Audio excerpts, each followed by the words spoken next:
fiction, science fiction, horror, fantasy, crime, LGBT, thriller. You have now entered the House of Mystery with your hosts, Eric Shapiro, David North Martino, John Copenhaver, and Al Warren. On 106.5 FM Los Angeles, 102.3 FM Riverside, and 105.0 AM Palm Springs. Welcome back into the House of Mystery. I'm Al Warren. Dollar Store Dave is here. Once again. It's all exciting. And we've got a returning guest, a couple of returning guests, beating them off with sticks. They're coming back for more. Wow. Yeah, I know. We've got a 25th anniversary edition of Death Drives a Semi. And the author is Edo Van Belkom, who's been on before with his wolf pack. So thank you for being here, Edo. I'm glad to be here, Alan. I'll be here anytime you want. And we got Mr. Mark Leslie, who's the publisher. So welcome, Mark. Thank you, publisher and perhaps number one fan, but not in a creepy sort of misery way. Well, you're the one. I mean, that could be interesting. Yeah, don't tell him where you live. Just, kind of make it up. Give him Dave's address. Yes. Right? And he'll show up there with I don't want to be hobbled. Too late. Yeah. Oh, come on. Nothing like a good leg beating. Yeah. Okay, so before we get going on this, so Edo, this is an original book that you had written and released years ago. Correct. So why the re-release and what's different about it? Okay, so this book originally was published in 1998 to good reviews and acclaim. It was a finalist for the Bram Stoker Award in the Best Collection category. At the time, it was published by Quarry Press, which was a literary publisher in Kingston, Ontario. But it went through a couple of printings, one for the American market after the first printing in Canada ran through. And by all accounts, it was a success. And it's a very important book to me because although I've done lots of novels, my first love was writing short stories in the vein of Ray Bradbury, Robert Bloch, and so on. And I always wanted to produce a book like this, my favorite book of all time being The October Country. And I wanted to write a book like that with 20 short stories, all my best work. So someone could read it and finish a story and just go, wow, that was great. And read the next one and have that same feeling every time they read a story.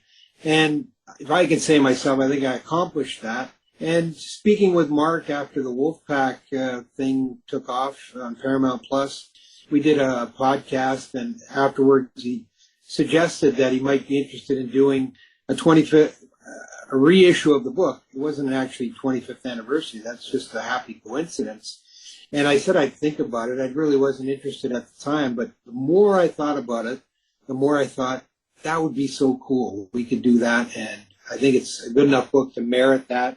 I mean, it's just not, hey, I've got backlist books, want to publish, please. It's a book that I think has stood the test of time, and he wanted to do it. He has the passion for the book that I do, so that's how it arrived. I mean, we're both looking at this book as something worthwhile.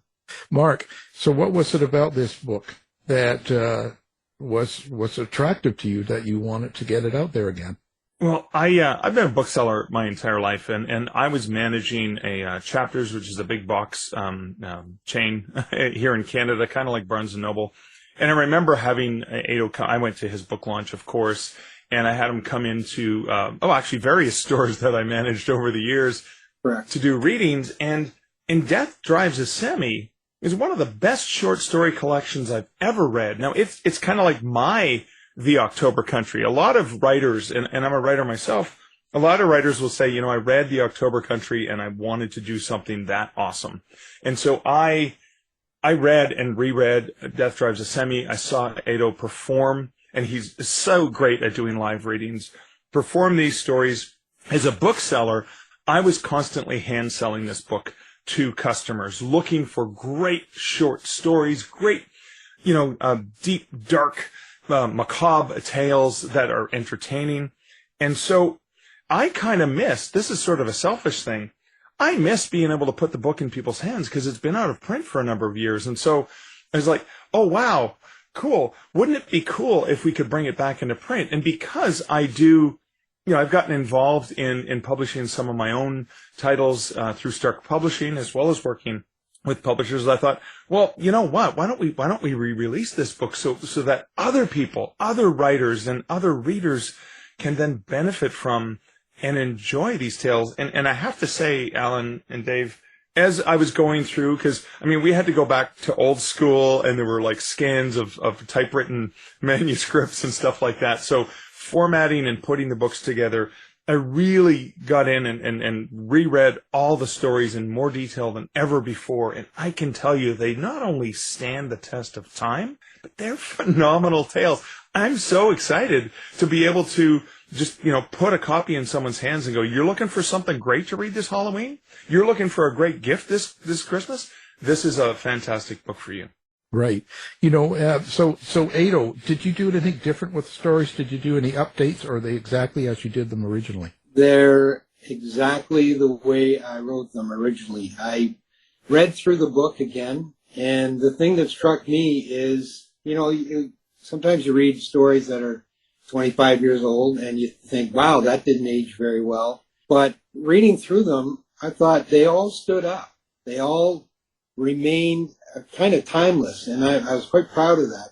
There was a couple stories, there was one or two things I thought, that's too big a number, and this should change. And then I thought, nope, let's go through it. I think it's cheating to go back and fix it up. This is when I was writing, and I was hungry and eager and laser focused and all of that, and to change it now, being, older, maybe wiser and everything, maybe I'll lose some of that edge. The only thing I did is I added things. I added an additional story to be more like them, which I'm very proud of. I think it's one of the best I've written in terms of technique and structure and characterization and suspense and everything like that. And so we did that. We added story notes about how each of the stories was created, which you would think, oh yeah, you just wrote that story. But each one had a kind of genesis that was different from the next one. And I always find those things interesting. In fact, I would sometimes get story collections just to read the notes to see how other people did things. So there was that. Then I added an introduction to the overall book, which I was happy to do. And we also, there's one thing that's very unique. I recreated the author's photo. In 1998, I sat inside a tractor trailer unit, hung out the window trying to look as cool as I could. And we snapped the picture, and that was the author's photo for the book. And recreated that, got almost no hair on top, big long white beard, bit of wrinkles here and there, and reproduced it. And both are included in the book. Things change over time. The stories haven't changed, but the authors changed quite a bit. Well, most of these stories were published originally in the 90s. I know back then, I was just trying my hand at submitting to some markets back then. What was it like to submit stories during that time? What was your experience? The mailman was your best friend because every day you're waiting for that mail to see what happened. I used to give a talk on for writers called Thriving on Rejection. And I would talk about the whole submitting and the rejection process. In the early years, I would sell a story or two and get rejected 35 times or so. And that continued for a number of years until the ratio was more like 50-50. And, I'd be scouring places for some place to publish the story and then submit and get something back or work on it again. And it was all by mail. And there was, rotating submissions that you would submit something and say, if I don't hear back from you in 3 weeks, I'm going to send it somewhere else. There was a whole etiquette involved. I don't know how it works now with the online stuff, but it was a chore. You spent a lot on postage. You spent a lot on printing up manuscript pages, a lot of U.S. mail to get the responses back into Canada. It was, I had a great time doing it. And, there were a lot of places that were publishing, not a lot of places that were professional markets. And I was surprised reading through the book, reading this story and say, that story, that's really good. And then I looked where it was published, and it was like something it doesn't exist anymore. And I'm thinking, wow, I was publishing all over the place. And, it's great that they all came together, but, it's a snapshot in time of the way things were back then. Now, people can self-publish and they can go online, and you can make a submission in one day and get it back by email the next and send it off again. So it was pretty unique. And as I said, the mailman, best friend. You're like opening the mailbox 3 or 4 times in the afternoon. Is he here yet? Yeah. Right. And it was fun. I had a great time doing it. So what was your primary inspiration when you did the book originally? Was there, each one of these stories had, you, like I said, you did story notes, so there is some sort of story behind it.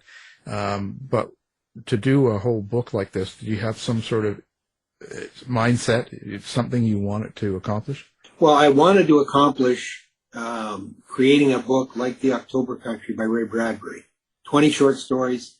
It's the book that I read that made me think this is the kind of writer I want to be. Someone who writes these kind of stories.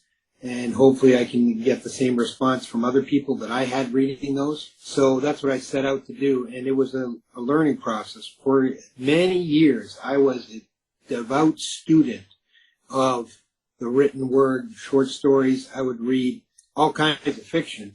But not only that, I would read books about writing fiction, learning and absorbing everything.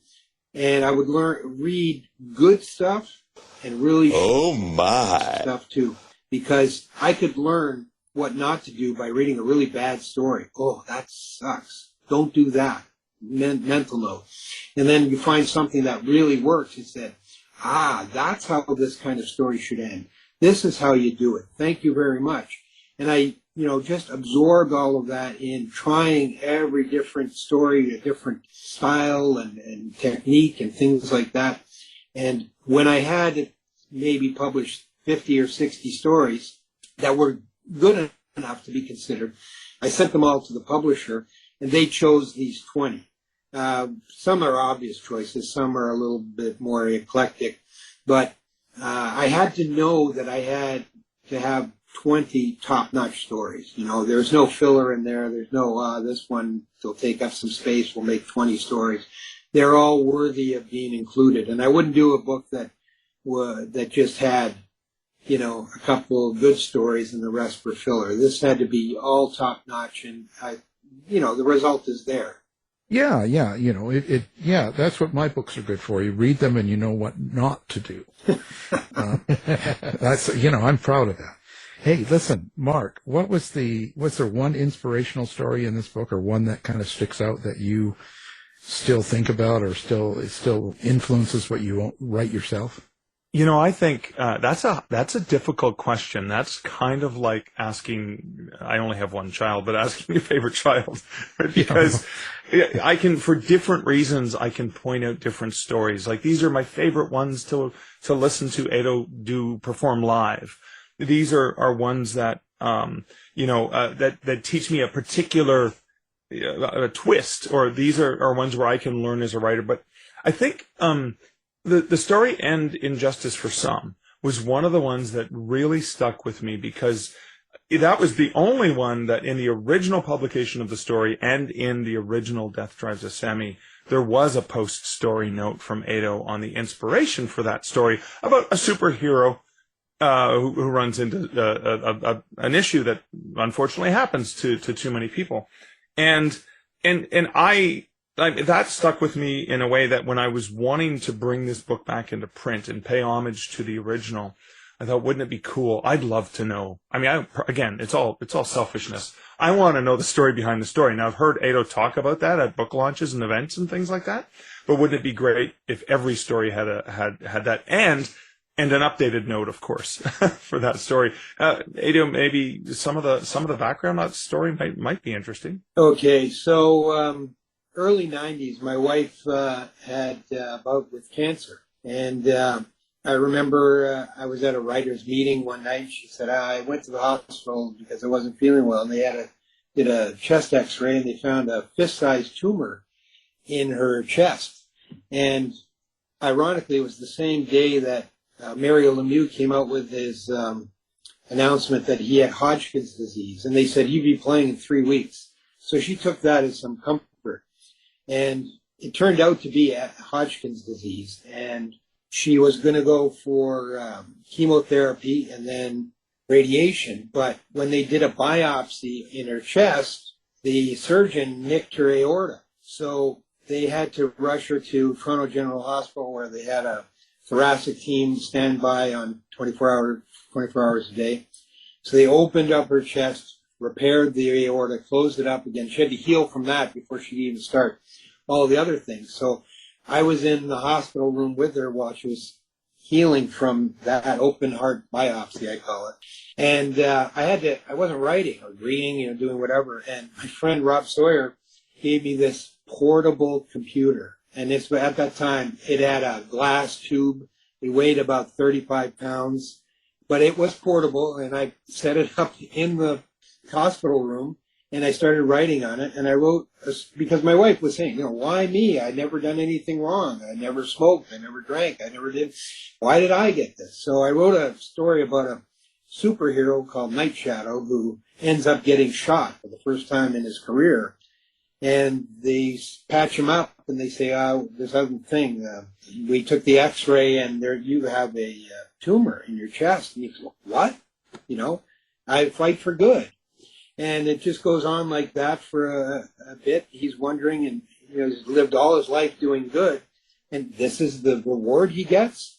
So the doctor who treats him is a little starstruck, and he says, can you sign something for my son? He's one of your biggest fans. And the superhero, Night Shadow, decides, I'll sign it. And the doctor gives him a pen, and he mentions this pen. Oh, this was when I graduated med school. I was given this very special pen.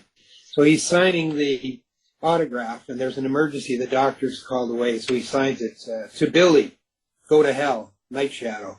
And then he takes the pen and he puts it in his pocket, and he leaves the hospital. His first act of criminal activity. Now he's going to devote his life to crime rather than fighting crime. That's what he gets. And I used everything that was going on in the hospital at the time with my wife, some of the room numbers and the code white and whatever, everything they had. And that's what I did. I just took things out of my life and put them in stories and went on to the next one. And I'm glad that it affected Mark so much, but it was a fun story to write. And every story has a story like that. There's not just one like, I wrote a story and I submitted it and there it was. There's always some kind of genesis to it that's more than meets the eye. Well, look at Mark. Look what you did to him. It's you'd be happy. How are you doing like now after Wolfpack and all that? Do you feel like regenerated, or do you sort of feel like things are coming around in your writing world again? Yeah, I feel like, why didn't this happen 20 years ago? That's what I feel like. Why did I have to wait 16 years for, something big like this to happen? If it happened 20 years ago, I would still be writing at a feverish pace and who knows what. But, it didn't. But having said that, this last couple of years have been the most fun I've had as a writer. I was able to feel like a rock star, going to the premieres, showing up on set, and having all the actors be impressed to meet me, the author. Oh, wow, this is so cool. And I'm like, okay, they're young and naive, and they don't know yet, but I'll play along. Yes, it's a pleasure to meet you, too. So I've been having a great time, and it's been a revitalization. The books have come out in audio form. The first book is in print. There's plans for the other 3 books to also come out in print, and I'm looking forward to that. If and when the season 2 is to be announced, Jeff Davis, the show creator, has said multiple times that he wants me down for a cameo, which I can't wait to do. I hope I get killed, actually. So I'll be on set one day, and the next day I'll have to get all the dead makeup and be on there again. That would be the coolest thing, right? And just having a blast. And, you know, the interest in Death Drives a Semi wouldn't have come from Mark had it not, you know, something tweaked to him about Wolfpack and that. So I'm grateful to it, and I'm having a blast. And it hasn't pushed me yet to start writing new stories and things like that, but who knows, it might. I'm just having a blast. I'm still the writer, and the writer is one of the lowest spots on the totem pole, but it's great to be where I'm at now, and I'm having a great time. Yeah, it's pretty amazing how things change. So you didn't have to do any updates like, you know, cell phones or modernize any of your stories? I didn't put any in. No, at that time there were no cell phones, and there's a couple of other stories I know that I've done and mentioned, and at the time it was like, oh, he had a cell phone, what luck. And I might have to change something like that. That's how these things get dated, really, when you use some kind of technology that's, you know, seems amazing at the time and then becomes pretty rudimentary later on. But I had to do nothing like that, and especially in the Wolfpack, they're out in the middle of nowhere, so there was no cell phones they were able to use. You probably wouldn't get any signals. No, I did not have to update anything. I'm quite pleased with that, actually. I thought, well, what do I have to do? But there was none of that. No, it's really good. It's amazing. So what do you hope people get out of the book? I hope people just enjoy reading the stories. I hope they get a thrill when they get to the end. Maybe they might gasp. Maybe they might feel sad, happy. Any one of the emotions is fine, as long as there is one. Whether they think I'm the bee's knees or the bomb about writing that stuff, that's neither here nor there. It's what the stories are about. Hopefully they read the stories and think, oh, man, that was so cool. You know, it's funny. There's a number of stories in there. There's a couple that are about post-apocalyptic zombie stories. And I did another novel, Kilgore and Company, which was like published 2 years ago after 30 years. And I told people the stories about, oh, that's just like The Walking Dead. I said, yeah, it is, except I wrote it 20 years before The Walking Dead actually appeared on television. So some people might say, oh, that's cool. That's like The Walking Dead, or this is like some television show I saw. Well, they were all written before all those things happened, so maybe they might rethink how, you know, how wonderful their shows are. And, you know, good story writers borrow from other ones, great ones steal. So you might be seeing some of the subject matter on certain shows. Who knows where the ideas came from? But there is a chance that some of them came from my book. Well, I guess that kind of ties in with all the writer strike and the AI and all the stuff going on nowadays, and where people get information and ideas from and how they create their new stories, you know. So, well, if we delve into AI right now, we're going to be on here for a while. But as far as the writer's strike goes, you know, I've made jokes about that. First of all, Wolfpack's renewal has been delayed by first the writer's strike and now the actor's strike. And I often made the joke, you know, the pinnacle of my career as a writer, and I'm getting screwed over by other writers, you know, in terms of the strike, which is, you know, it's funny, but it's not, you know, hopefully they ratify well, they should have ratified it by now, but hopefully they got everything they wanted and we can move forward, and, you know, the writers have the respectful place. And the same for the actors, you know, hope they hold out and get what they want, and they become valued by the studios, certainly. I don't think either thing is going to benefit me, but as long as it's benefiting them, then I'm all for it. Yeah. Well, hopefully it all works out and stuff. So what do you got planned next? Like, where do you go from here? Are you just going to re-release some more books? You're still not interested in writing anything new yet? Well, I'll tell you this, Alan. Writing is very hard. It is the hardest thing. And when I was writing these stories, I was laser focused. Absolutely, like a knife point. My entire life was focused on producing this. And when you get older and you like watching TV or watching the game, having a few beers, you lose a little bit of that focus. I'll get back to it, I'm sure. But writing is hard. That's why being successful at it is even harder. So what else I might do? I haven't told Mark this yet, but I'm hoping Death Drives a Semi is successful enough that he might be interested in doing a second book of other stories that have never been collected. But we'll leave that for another day. I've been doing YouTube videos called Wolfpack Facts, which is fun and maddening at the same time. I put them up on YouTube, and they've all got in the hundreds, and I'm still trying to figure out how to make social media work where people actually pay attention to what the writer has to say, but it's a hard slog. And past that, we do have the 3 other books in the Wolfpack series coming out: Lone Wolf, Cry Wolf, and Wolf Man. So there's that to look forward to. And there's foreign editions of that coming out in Saudi Arabia, Czechia, and Italy. So who knows? If the series goes multiple seasons, there might be more of that.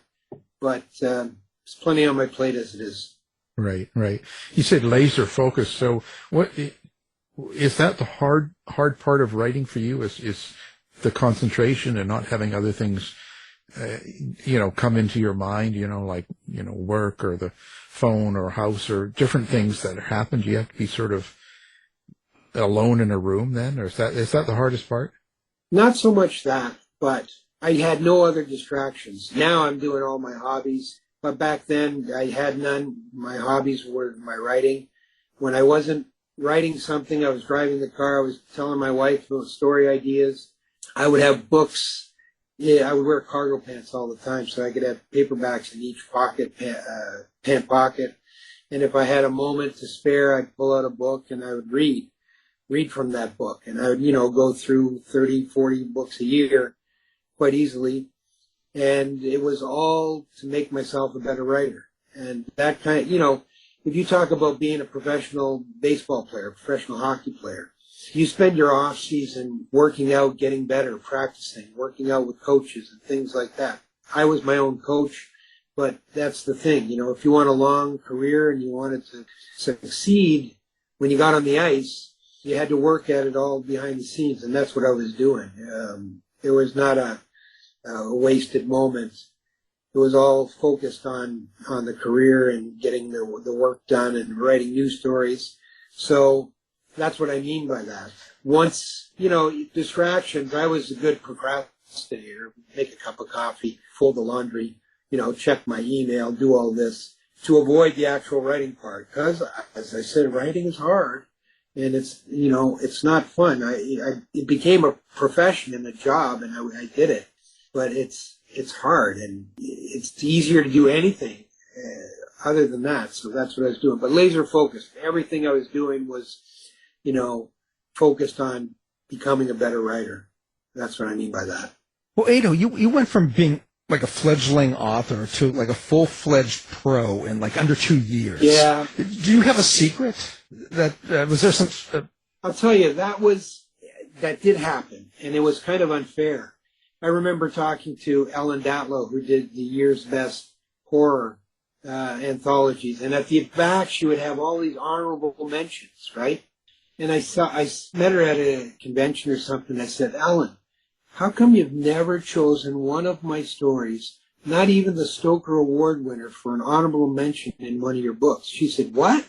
That's not true. And she looked and said, oh my God, you're right.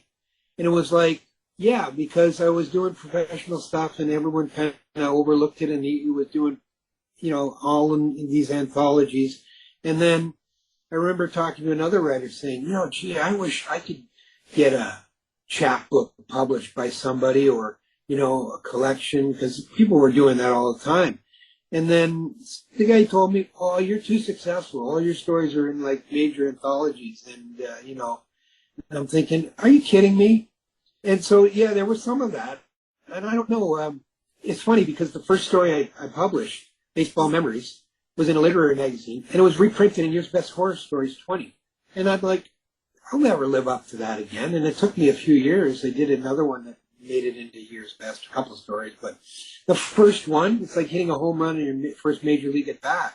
And people think that, oh, yeah, you arrived fully formed and everything like that. It took me like years to duplicate that thing because, you know, whatever was right that day all worked the same in tandem with each other, and it all came out right. But to do that again, it was hit and miss for a while until I figured it out. So it's funny you say that, and looking back on it, yeah, that was the case. And I didn't have a magic formula. I had to figure it out.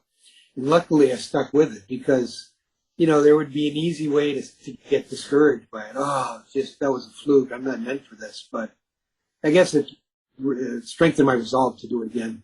Well, Mark, I was going to say, now I heard a rumor that Edo Van Belkom is interested in doing some of his other books. So what do you think? I think the world would benefit from more of Edo's stories. He is an absolute master storyteller. This is going to benefit readers who get to enjoy them, but also like me. And I've learned so much as a writer just from reading Edo's works. I mean, that would be the bee's knees. It's good for it's good for your show that Mark learns of this. But I'm going to see him tomorrow, and I did plan on mentioning it to him. But I wanted to see how the reaction was to the first book.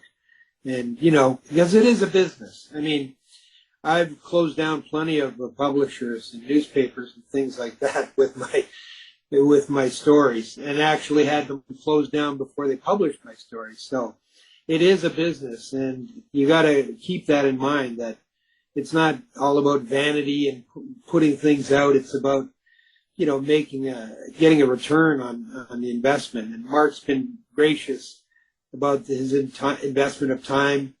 I don't know about money, but I'm sure there's some there, and all of those things. So I have to respect that and you know, not push my way in there, but, you know, ask if it's possible. And I'm going to keep it that respectful thing. And Mark, you're being a very kind gentleman at this point. We'll talk tomorrow maybe. Looking forward to talking over a beer, where you're going to be doing some live readings at a brewery. Like, two of my favorite things, great horror stories and beer. I knew I would get you out if I had it at a brewery. So that was plan A. And I don't know how many people are going to be there, but I know at least 2. So we'll go from there. Yeah, and we'll have some fun there. That'll be fun. But no, this is just so exciting because, like I said, it's a phenomenal book. I wanted to pay homage to the original edition, even got a hold of the fonts, the original font that was used. The cover designer I worked with, I sent him images of the original cover and said, we want it to look like that, but better, like, you know, revise it, update it a little bit. We didn't put a cell phone in you know, in the driver's hands in the in the truck, but you know, so I was so excited about people getting the chance to check this out, particularly, you know, this time of year. Yeah. Yeah.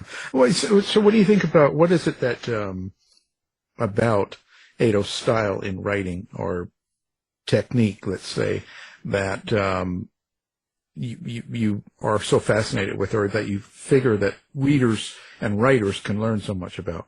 So there's a genius to the writing in which it's invisible. And so as a reader, you just fall into the story. You fall into the dialogue, you fall into the descriptions, and you're just in the story.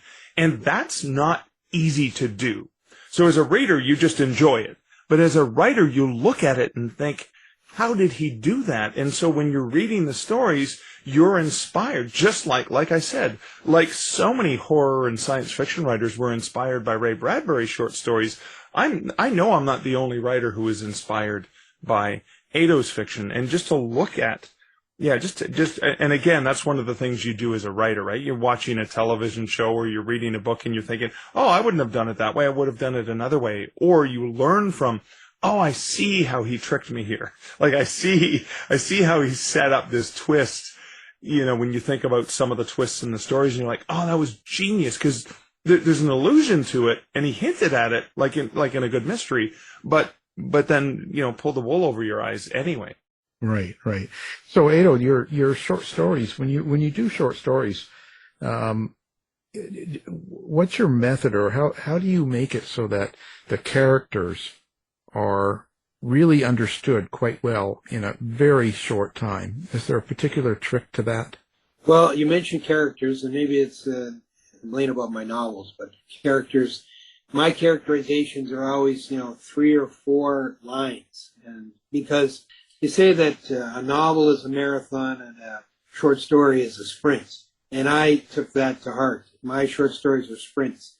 What I do, I would keep a notebook by my bedside. And if I dreamed something, some idea, I always wrote it down, because I don't know anyone else has experienced this, but if you think of something in the night and you think, oh, that's so great, I'll remember it in the morning. You will not. It'll be gone. So just a couple of words to remind yourself, oh, yeah, that was it. That's important. And when I was writing stories, I always knew the ending first, with some exceptions, the rug being one of them. But I usually knew the ending first and knew that I had to get there. So that sprint was from the beginning to the end, and let's go sprint as quickly as I can. No wasted space. Now, it's not for me to say what my style is, but others have said that it's lean and muscular, no wasted words, all of those things. And I think that's what Mark is alluding to in part, because, there's some authors you can read and they'll just go on a 3-page tangent about some thing, and by the time you get back to the story, you forgot what the story was about. Never with one of mine. There's always going to be a beginning, a middle, and an end. You laugh at Mozart saying Salieri, oh, you should teach me how to put big bangs at the end of my my music, so people will know they're over. And Salieri says, well, I wouldn't presume, Mozart. I never got what that means, but I get the gist of it. You want people to know where they are in the story and never think that, oh, what the hell's going on in the story? Because once that happens, the writer has failed, not the reader. I always say that. I'm a smart guy. I've read a lot of books. If I ever get into a book or story saying, what the hell's going on, I put it down. I used to read all the way through it, but now I put it down, because it's up to the writer to make me understand what's going on, and I don't have to, work that hard to figure it out. So no complaints about that on any of my stories. Lean, muscular, from point A to point B. Here's the ending. Pow. Punch in the face. Right. I just wonder if there's certain points or characteristics about a character that you bring out in a story because the reader has to know who they're dealing with right away and fairly quickly. Oh, yes. Obviously, you've got to. What I'm saying is I get it down to 2 or 3 lines so that you get an idea what kind of character it is, and then the reader will fill in the blanks what kind of character that is for them. But the description of characters are universal. So if I'm using just a few words to describe it, they've got to be the right words, right? Not that something that means something to me and to nobody else. It has to be a meaning that's similar across the board, and everyone knows what I'm talking about. You'd be at a party and telling a story, and you give some kind of description, and everybody understands what you're saying. That's the goal. That's where you need to get to. And I think more often than not that I got that, but I can't say 100% because I'm not in the minds of all the readers. But characterization, sure, but it's got to be pinpoint, accurate, and understandable by the masses. Right, right. Did you do any of these stories after people you knew personally? There's plenty of people I know that are in there. As a matter of fact, Death Drives a Semi is about a reporter named Don Moore going from Cambridge to his home in Brampton. I worked for the Cambridge Reporter for a couple of years, and I had to drive on the 401 for an hour every day there, and going back. And Don Moore was an editor there. He was close to retirement, and he was a large man, if I could say, overweight. And he was the perfect one for, maybe having a heart attack on the highway, maybe not, I don't know. And so I used his name, and I used all the descriptions that were apt to him. And some of the stories, I used the houses I was living in at the time, anything I could to make it more real. I decided early on, I'm going to write all the stories about in terms of where I live. Why not? If Stephen King can make Maine sexy for horror, why not? I can make Brampton or I can make Canada the same way. And I decided to do that. And it's easier because you don't have to think of stuff. It's just, you just reach out and grab it. It's like low-hanging fruit. Oh, I need a place. Well, here's the one I live in. Kind of house, the one I'm living in is kind of good too. I know every nook and cranny. So, yeah, a lot of people I know made their way in there. Maybe not the names, but the people I know, sure. Right. Yeah. Influence and stuff like that. So let's talk about what's going on with you guys. So it sounds like you've got some events planned and stuff. What's going on? Were you doing beer and reading? Yeah, so one of the things I didn't even realize that Edo and I were both fans of craft beer and purveyors of wanting to support those small businesses. And so Edo has a connection with Good Lot Farm Brewing, which is north of Toronto in Ontario. And so Friday night, Friday on October 20th, from 7 to 8, it's a free reading. So Edo's going to be there at the brewery. Reading some stories, telling some scary stories, just, perfect for the Halloween season. I'll be there, of course, as his publisher. I'll have books on hand, so if people want to buy them, they can get signed copies, etc. And yeah, that we're looking forward to that. And again, I haven't seen Edo in person since sort of the Brampton premiere of Wolfpack that I brought my son to, and it was so exciting. Because he loves the TV show, and he was so excited to get to get a signed a book from you as well. So it was so much fun, because I remember when I first met you, Edo, your son was young, was a young man, and he was there with Roberta and you at different events, and now he's a full grown man, a professional, doing really awesome creative things. And then I got to bring my son and say, well, here's a guy, here's a writer who's been a mentor to me. You get to meet him now as well. So that was a really great moment for me. Well, fantastic. So what's the social media and website and everything like that for you, Edo? Where do people find you? Well, I say to people, if you can't find me, you're not looking hard enough. There's videos on YouTube. Just type in my name. I have a channel there. I'm on X. Also formerly known as Twitter, Facebook, I have a page there, and Instagram, and a little bit of TikTok. I'm still trying to figure that out, but I'm on there as well. And I'm trying to I put out content, sometimes has to do with Wolfpack or Death Drives a Semi, sometimes not. But I'm having fun learning it, because I'm a middle-aged man. If you see me with the Santa Claus beard and all white and little hair up top, social media is something that came far after my prime, so I'm learning how it all works, and I'm grateful for the opportunity to be on this show and other, kind of podcasts, and I'm learning my way there. So I do have a presence on social media, and hopefully people will check it out.